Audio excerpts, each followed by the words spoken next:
काश्यपेयं महाद्युतिम् तमोरिं सर्वपापघ्नं प्रणतोऽस्मि दिवाकरम्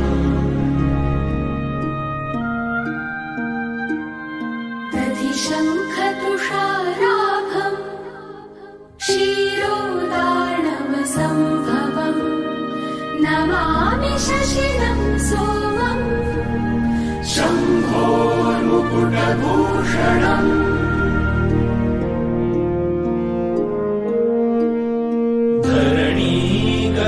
धरणीगर्भसम्भूतम् विद्युत्कान्तिसमप्रभम् कुमारं शक्तिहस्तं च मङ्गलं प्रणमाम्यहम्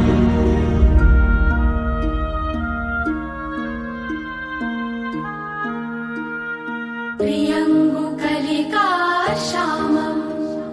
रूपेणां प्रतिमं बुधम् सौम्यं सौम्यगुणोपेतं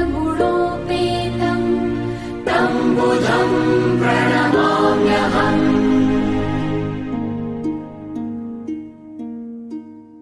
देवानां च ऋषीणां च गुरुं काञ्चनसन्निभम् बुद्धिभूतं त्रिलोकेशं तं नमामि बृहस्पतिम्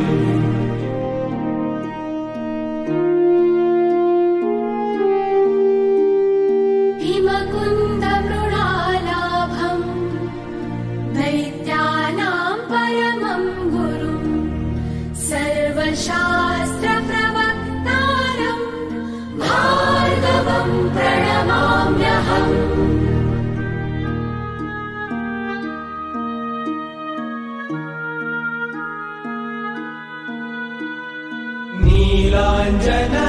नीलाञ्जनसमाभासम्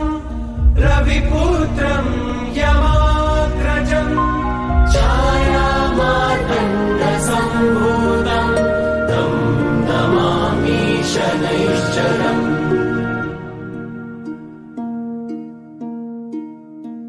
अर्धकायं महावीर्यं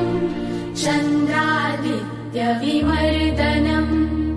सिंहिकागर्भसम्भूतं तं राहुं प्रणमाम्यहम्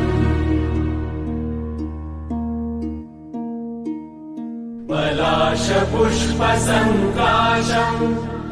तारकाग्रहमस्तकम् रौद्रं रौद्रात्मकं घोरं तं केतुं प्रणमाम्यहम्